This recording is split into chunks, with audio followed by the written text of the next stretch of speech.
विद्यार्थी मित्रांनो, मनोविकृतीशास्त्राच्या पेपरमध्ये दुसरा टॉपिक आपण सुरुवात केलेला आहे. मनोविकृतीशास्त्राचे दृष्टिकोन म्हणजेच काय, तर मनोविकृतीची जी कारणं आहेत ती नेमकी कारणं कुठली आहेत आणि त्या कारणांच्या संदर्भात वेगवेगळ्या संशोधकांनी जे स्वतःचे दृष्टिकोन विकसित केलेले आहेत ते दृष्टिकोन नेमके काय आहेत, तर ते दृष्टिकोन आपण बघतोय. म्हणजेच मानसिक विकृतीची कारणं शोधण्याचा आपण इथं प्रयत्न करतोय. त्यामधला पहिला जो मुद्दा आहे 2.1 जैविक दृष्टिकोन. तर या जैविक दृष्टिकोनाला आपण सुरुवात केलेली आहे. त्यातला पहिला घटक जो आहे की जैविक दृष्टिकोनानुसार आनुवंशिक असुरक्षिततेमुळं मनोविकृती निर्माण होतात, असं ह्या जैविक दृष्टिकोनाचं मत आहे. त्यानंतर ह्या जैविक दृष्टिकोनानुसार मानसिक विकृती निर्माण होण्याचं जे दुसरं कारण आहे ते दुसरं कारण म्हणजे मेंदू बिघाड आणि मेंदू लवचिकता. मेंदूतील बिघाड आणि मेंदूची लवचिकता. आता आपल्याला माहीत आहे की मेंदूला जर आपल्या काही दुखापत झाली, मेंदूमध्ये जर जखम झाली किंवा मेंदूमध्ये जर रक्तस्राव झाला किंवा मेंदूला कुठल्याही प्रकारची जर इजा झाली, तर यामुळे मेंदूमध्ये असणाऱ्या ज्या पेशी असतात त्या पेशींमध्ये दोष निर्माण होतो, त्यांचं कार्य बिघडतं, त्यांची रचना बिघडते आणि त्यातून मग मनोविकृती निर्माण होतात असं आपल्याला दिसून येईल. आणि अनेक संशोधनातून किंवा अनेक रुग्ण जे आहेत त्या अनेक रुग्णांचा ज्यावेळेला अभ्यास केला त्यावेळेला त्या रुग्णांच्या मेंदूमध्ये काहीतरी बिघाड निर्माण झालेला आहे असं संशोधनातून दिसून आलेलं आहे. आणि त्यामुळं मनोविकृतीचं जे प्राथमिक जे कारण आहे ते प्राथमिक कारण बऱ्यापैकी मेंदू बिघाड आहे असं आपल्याला दिसेल. म्हणजे हे कुणाच्या बाबतीत जास्त करून दिसून येतं, तर ज्यांचे ॲक्सिडेंट वगैरे झालेले असतात, तर ॲक्सिडेंट झाल्यानंतर ज्या ॲक्सिडेंटमध्ये त्या व्यक्तीच्या डोक्याला मार लागलेला असतो आणि डोक्याला मार लागल्यानंतर मग त्या व्यक्तीचा जो मेंदू आहे त्या मेंदूची रचना बिघडते, मेंदूचे कार्य बिघडते आणि त्यातून मग त्याच्यामध्ये काही वेळेला स्मृतिभ्रंश किंवा इतर ज्या मानसिक विकृती आहेत तर त्या मानसिक विकृती दिसून येण्याची शक्यता वाढते. सध्या मेंदूचा जो अभ्यास आहे तो अभ्यास मोठ्या प्रमाणात आपल्याला वाढलेला आहे असं आपल्याला दिसून येईल. कारण सध्या स्कॅनिंगची जी टेक्निक्स आहेत मेंदूच्या अभ्यासासाठी स्कॅनिंग टेक्निक्स जी वापरली जातात, मग या स्कॅनिंग टेक्निक्समध्ये CT स्कॅन असेल, MRI स्कॅन आहे, पेट स्कॅन आहे, FMRI स्कॅन आहे. तर ही जी स्कॅनिंग्सची टेक्निक्स आहेत याद्वारे आपल्याला मेंदूचा जो अभ्यास आहे तो मेंदूचा अभ्यास हा मोठ्या प्रमाणात करता येऊ लागलेला आहे आणि त्यामुळं मेंदूची रचना आणि मेंदूचं जे कार्य आहे ते समजून घ्यायला सोपं झालेलं आहे. आणि मग ह्या मनोविकृतीशी संबंधित मेंदूमध्ये कुठला बिघाड झालेला आहे किंवा मेंदूमध्ये बिघाड झाल्यानंतर विशिष्ट मनोविकृती झालेली आहे का किंवा विशिष्ट मनोविकृती एखाद्यामध्ये असेल आणि त्या व्यक्तीच्या मेंदूमध्ये काय बिघाड निर्माण झाला असेल, काही दोष निर्माण झाला असेल, तर त्यांचा सहसंबंध आपल्याला जोडता येणं आता शक्य झालेलं आहे. मग मेंदूचा जो विकास आहे तो मेंदूचा विकास हा आनुवंशिक घटकातूनच होतो असं आपल्याला दिसून येईल. म्हणजे आनुवंशिक घटकांमुळेच, आनुवंशिक जे घटक आहेत त्या घटकांमुळेच मेंदूचा विकास जो आहे तो मेंदूचा विकास होत असतो. मग यामध्ये मज्जापेशी असतील किंवा क्रोमोझोम्स असतील किंवा जीन्स असतील, तर ह्या जीन्सच्या माध्यमातूनच व्यक्तीच्या मेंदूचा विकास होत असतो असं आपल्याला म्हणता येईल. आता ह्या मेंदूच्या विकासाबरोबरच मेंदूमध्ये असणारी जी लवचिकता जी आहे, म्हणजे मेंदूची लवचिकता याचा अर्थ काय, मेंदूमध्ये होणारे बदल. तर ही मेंदूची जी लवचिकता आहे त्या मेंदूच्या लवचिकतेद्वारे आणि जन्मपूर्व आणि जन्मोत्तर जे अनुभव आहेत, म्हणजे त्या मुलाच्या जन्माच्या अगोदर आणि जन्म झाल्यानंतरचे जे अनुभव आहेत त्या अनुभव, ताण, आहार, इतर कुठले होणारे आजार, औषधं आणि परिपक्वता, तर ह्या सगळ्या घटकांच्या प्रतिक्रियेतून मेंदूचं संघटन आणि कार्य यात बदल केले जातात. म्हणजे मेंदूमध्ये जे बदल होत आहेत ते मेंदूमध्ये बदल जे आहेत हे जन्मपूर्व आणि जन्मोत्तर अनुभव कुठले त्या व्यक्तीला येत आहेत, त्याला त्याच्या आयुष्यामधला ताण जो आहे तो ताणाचा कालावधी किती आहे, ताणाची तीव्रता किती आहे, आहार त्याचा कसा आहे, त्याला इतर कुठले आजार आहेत का, औषधांचा वापर तो किती प्रमाणात करतोय, तर ह्या सगळ्या गोष्टींतूनच मेंदूचा जो विकास आहे तो मेंदूचा विकास हा होत असतोय असं आपल्याला दिसून येईल. आणि मग ह्या मेंदू लवचिकतेतून किंवा मेंदूच्या विकासातूनच मग मज्जापेशींच्या जोडण्या ज्या आहेत त्या सुधारित केल्या जातात. म्हणजे मेंदूमध्ये असंख्य अशा मज्जापेशी असतात आणि ह्या मज्जापेशी एकमेकाला जोडलेल्या असतात आणि ह्या एकमेकांशी जोडल्या गेल्यानंतर तिथं मज्जाबंध निर्माण होतात आणि ह्या मज्जापेशींचं जे कार्य आहे हे जेवढं मज्जाबंध जास्त किंवा ह्या जोडण्या जेवढ्या विकसित होतील सुधारित होतील तेवढं मेंदूचं जे कार्य आहे ते जलद गतीनं चालतं असं आपल्याला म्हणता येईल. आणि ह्या मेंदूमधल्या ह्या मज्जापेशींच्या जोडण्या जेवढ्या कमकुवत असतील तेवढं मेंदूचं कार्य हे कमी प्रमाणात चालतं असं आपल्याला सांगता येईल. आणि मग ह्या जोडण्या जेवढ्या जास्त विकसित होतील तेवढा मेंदू जास्त तल्लख होतो किंवा मेंदूचा काम करण्याची जी शक्ती आहे ती जास्त वाढते. आणि मग ह्या मेंदू लवचिकतेचा सकारात्मक परिणाम होईल की नकारात्मक परिणाम होईल हे व्यक्तीच्या आजूबाजूच्या वातावरणावर अवलंबून असतं किंवा आजूबाजूच्या परिस्थितीवर अवलंबून असतं. म्हणजे 100% व्यक्तीचं जे वर्तन आहे हे वर्तन मेंदूच्या विकासावर अवलंबून नसतं किंवा मेंदूच्या लवचिकतेवर अवलंबून नसतं, तर मेंदूच्या लवचिकतेबरोबरीनंच त्या व्यक्तीचा जे प्रसंग आहेत, आजूबाजूचे प्रसंग किंवा त्या व्यक्तीच्या आजूबाजूला ज्या घटना घडत आहेत, तर ह्या आजूबाजूची जी परिस्थिती आहे, वातावरण जे आहे, तर या सगळ्यांचा परिणाम हा त्या व्यक्तीच्या वर्तनावर होताना आपल्याला दिसतो. मग आता हा जो परिणाम होतोय परिसराचा किंवा परिस्थितीचा किंवा वातावरणाचा, तर याचा काही वेळेला सकारात्मक परिणाम होऊ शकतो किंवा काही वेळेला नकारात्मक परिणाम होऊ शकतो. सकारात्मक परिणामाचं एक उदाहरण आपल्याला देता येईल. जेव्हा जन्मपूर्व अवस्थेमध्ये गरोदर उंदीर जे आहेत, तर ह्या उंदरांना जर समृद्ध वातावरणामध्ये जर ठेवलं तर त्यांच्या पिलांमध्ये मेंदूला दुखापत होण्याचं जे प्रमाण आहे ते प्रमाण कमी झालेलं आहे असं संशोधकांना दिसून आलेलं आहे.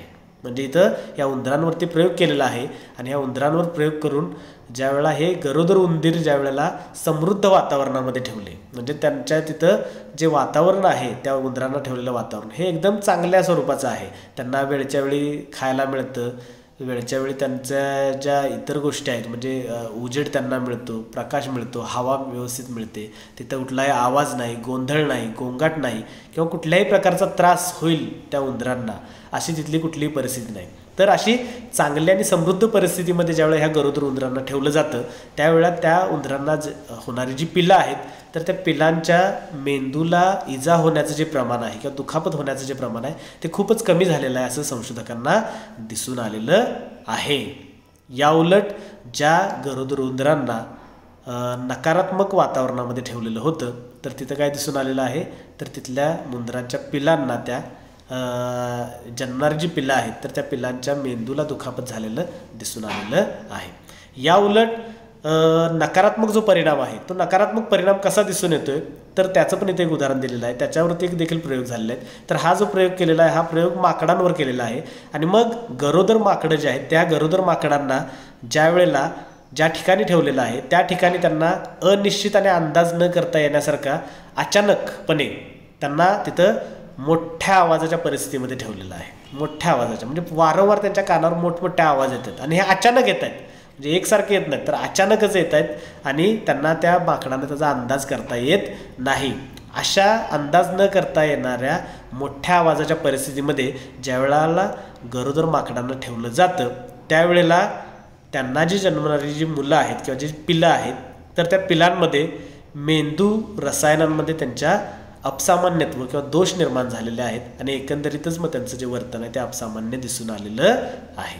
म्हणजे हे असे अनेक प्रयोग जे झालेले आहेत या अनेक प्रयोगातून असं दिसतं की ज्या वेळेला व्यक्तीला असेल किंवा प्राण्यांना असेल ज्यावेळेस समृद्ध वातावरणामध्ये ठेवलं जातं आलं लक्षात, त्यावेळेला त्यांच्या मेंदूचा विकास हा चांगल्या पद्धतीनं होतो. याउलट जर नकारात्मक परिस्थितीमध्ये जर त्या व्यक्तीला किंवा प्राण्यांना जर ठेवलं गेलं तर त्याचा परिणाम म्हणून म्हणजे जन्मोत्तर काळामध्ये ज्यावेळेला त्या पिलांचा किंवा त्या मुलांचा जन्म होण्याच्या अगोदरच्या काळामध्ये गरोदर स्थितीमध्ये त्या प्राण्यांना किंवा व्यक्तीला जर नकारात्मक परिस्थितीमध्ये ठेवलं असेल तर त्याचा परिणाम म्हणून त्याची जी जन्मणारी जी मुलं आहेत तर त्या मुलांमध्ये त्याच्या मेंदूमध्ये बिघाड निर्माण होतो आणि त्यातून मग अपसामान्यत्व निर्माण होतं किंवा मनोविकृती निर्माण होतात असं संशोधनातून दिसून आलेलं आहे. त्याचबरोबरीनं जन्मोत्तर काळामध्ये, आता हे झालं जन्मपूर्व काळात सांगितलं तुम्हाला, जन्मोत्तर काळामध्ये देखील वातावरणीय घटकांचा जो परिणाम आहे तो परिणाम त्या मुलांवर मोठ्या प्रमाणात होतो असं देखील दिसून आलेलं आहे. म्हणजे उदाहरणार्थ जन्मानंतर बालकांच्या मेंदूमधील नवीन मज्जाबंधांवर बाह्य वातावरणाचा किंवा परिस्थितीचा परिणाम होत असतो. म्हणजे मुलाचा जन्म झाल्यानंतर त्याचा मेंदूचा विकास अजून पूर्ण झालेला नसतो, तो हळूहळू विकसित होत असतो आणि ह्या मेंदूचा विकास होत असताना मेंदूमध्ये ज्या मज्जापेशी आहेत आणि ह्या मज्जापेशींचे जे मज्जाबंध आहेत तर हे मज्जाबंध, ह्या मज्जाबंधांवर बाह्य परिस्थिती आणि बाह्य वातावरणाचा देखील खूप मोठा परिणाम होतो असं संशोधकांना दिसून आलेलं आहे. याचं उदाहरण म्हणजे समृद्ध वातावरणात जन्मलेल्या उंदरांच्या पिलांमध्ये, म्हणजे ज्या पिलांना जन्मानंतर, उंदराच्या पिलांना जन्मानंतर समृद्ध वातावरणामध्ये जर ठेवलं तर त्यांचे मज्जाबंध हे अधिक जास्त विकसित होतात. याउलट उंदराच्या पिलांना नकारात्मक वातावरणामध्ये जर ठेवलं गेलं असेल तर तिथं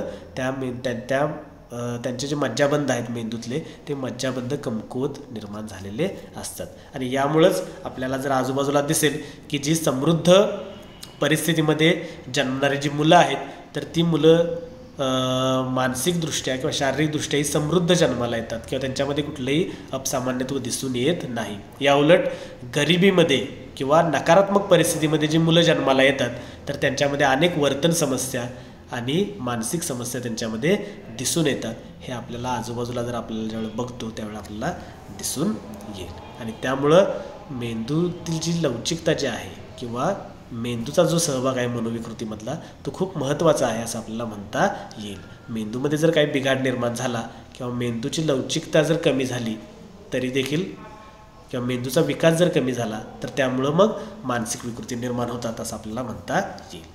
त्यानंतर शारीरिक व्यायाम जो आहे तो शारीरिक व्यायाम खूप महत्त्वाचा आहे. शारीरिक व्यायामामध्ये चालणं असेल किंवा पळणं असेल तर या शारीरिक व्यायामामुळं देखील नवीन मज्जापेशींची निर्मिती होते, तसेच मज्जाबंध हे अधिक विकसित होतात. लक्षात, शारीरिक व्यायाम जर आपण केला तर या शारीरिक व्यायामामुळं काय होतं, नवीन मज्जापेशींची निर्मिती होते आणि मज्जाबंध देखील अधिक विकसित होतात.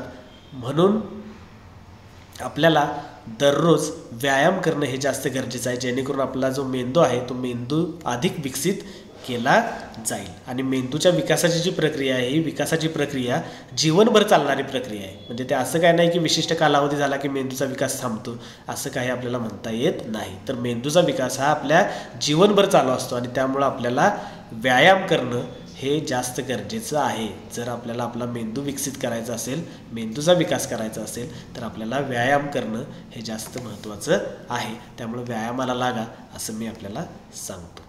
ठीक आहे. त्यानंतर मेंदू आणि वर्तन लवचिकता, आनुवंशिकता आणि वातावरण यांचा जो सहसंबंध आहे, या सहसंबंध संशोधनातून संशोधकांनी शोधण्याचं काम केलेलं आहे. यामध्ये वैकासिक मनोविकृती शास्त्रज्ञ जे आहेत तर त्यांनी ह्या आनुवंशिकतेचा आणि वातावरणाचा काय सहसंबंध आहे ते त्यांनी शोधण्याचं काम केलेलं आहे. आणि त्यांनी वैकासिक प्रणाली दृष्टिकोन विकसित केलेला आहे. म्हणजे ह्या वैकासिक मनोविकृती शास्त्रज्ञांनी अनुवंशाचा आणि वातावरणाचा जो सहसंबंध आहे, त्याचबरोबर मेंदूचा आणि वर्तनाचा जो सहसंबंध आहे तर तो त्यांनी शोधण्याचा प्रयत्न केलेला आहे, शोधून काढलेला आहे. आणि तो शोधून त्यांनी वैकासिक प्रणाली दृष्टिकोन हा विकसित केलेला आहे. आणि ह्या दृष्टिकोनाचं काय मत आहे मग, तर हा वैकासिक प्रणाली दृष्टिकोन काय सांगतोय, तर या दृष्टिकोनानुसार आनुवंशिकता मेंदूच्या क्रियांना प्रभावित करते. आनुवंशिकता जी आहे ती मेंदूच्या क्रियांना म्हणजे मेंदूच्या विकासावर परिणाम करते. त्याचा प्रभाव वर्तनावर होतोय आणि या वर्तनाचा प्रभाव वातावरणावर म्हणजेच भौतिक, सामाजिक आणि सांस्कृतिक वातावरणावर होतो असं त्यांचं मत आहे. म्हणजे हे त्यांनी एक प्रक्रिया सांगितलेली आहे. कशी प्रक्रिया होते, तर आनुवंशाचा परिणाम मेंदूच्या विकासावर होतोय, मेंदूच्या विकासाचा परिणाम व्यक्तीच्या वर्तनावर होतोय आणि व्यक्तीच्या वर्तनाचा जो परिणाम आहे किंवा जो प्रभाव आहे तो भौतिक, सामाजिक आणि सांस्कृतिक वातावरणावर होत असतोय असं त्यांनी सांगितलेलं आहे. पण आता हे सांगत असताना त्यांनी सांगितलेलं आहे ही जी प्रक्रिया आहे ही प्रक्रिया द्विमार्गी आहे असं देखील त्यांनी सांगितलेलं आहे. आता ही द्विमार्गी प्रक्रिया कशी आहे हे आपल्याला ह्या चित्रामध्ये दिसेल. तुम्हाला स्क्रीनवर जे चित्र दिसतंय त्या चित्रामध्ये सांगितलेलं आहे फिगर 3.4 बाय डायरेक्शनल इन्फ्लुएन्सेस. म्हणजे काय, द्विमार्गी प्रभाव. तर हा द्विमार्गी प्रभाव इथं चित्राच्या माध्यमातून दाखवलेला आहे, आकृतीच्या माध्यमातून दाखवलेला आहे. त्यामध्ये सुरुवातीला दिलेलं आहे बघा एन्व्हायरमेंट म्हणजे वातावरण दिलेलं आहे. ते वातावरण कुठलं आहे, भौतिक वातावरण आहे, सामाजिक आणि सांस्कृतिक.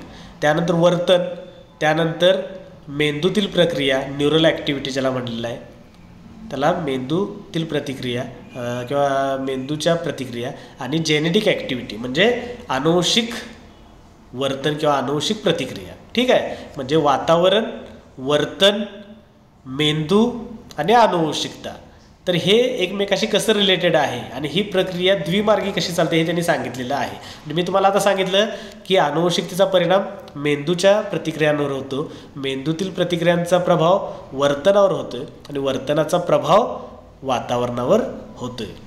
आलं लक्षात. त्याचबरोबरीनं वातावरणाचा प्रभाव व्यक्तीच्या वर्तनावर, म्हणजे ही उलट देखील आहे, लक्षात ठेवा. आता मी हे एका मार्गाने सांगितलं, त्याचा द्विमार्गी जो प्रवास आहे तो कसा चालतो, तो उलट पद्धतीने चालतो. म्हणजे वातावरणाचा प्रभाव व्यक्तीच्या वर्तनावर होतोय, वर्तनाचा प्रभाव व्यक्तीच्या मेंदूच्या कार्यावर होतोय आणि मेंदूच्या कार्याचा परिणाम परत अनुवंशिकतेकडे जातोय. आलं लक्षात. म्हणजे ही द्विमार्गी प्रक्रिया आहे, इथं आपल्याला असं सांगता येईल. आणि ही जी द्विमार्गी प्रक्रिया आहे ती कोणी सांगितलेली आहे, तर वैकासिक प्रणाली दृष्टिकोनानुसार त्यांनी ते मांडलेलं आहे की अनुवंशाचा परिणाम मेंदूच्या कार्यावर, मेंदूच्या कार्याचा परिणाम वर्तनावर आणि वर्तनाचा परिणाम वातावरणावर होतो. याच्या उलट वातावरणाचा प्रभाव वर्तनावर होतो, वर्तनाचा प्रभाव मेंदूतील प्रतिक्रियांवर होतो आणि मेंदूतील प्रतिक्रियांचा प्रभाव आपल्या अनुवंशिकतेवर होतोय, असं ह्या वैकासिक प्रणाली दृष्टिकोनवाल्यांचं मत आहे.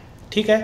तर अशा पद्धतीनं आपण हा जैविक दृष्टिकोनाचं जैविक दृष्टिकोनानुसार जी मनोविकृतीची जी कारणं सांगितलेली आहे, तर त्या कारणातलं दुसरं कारण बघितलेलं आहे, ते म्हणजे मेंदू बिघाड आणि मेंदूची लवचिकता. म्हणजे मेंदूमध्ये बिघाड निर्माण झाल्यानंतर व्यक्तीमध्ये मनोविकृती दिसून येतात.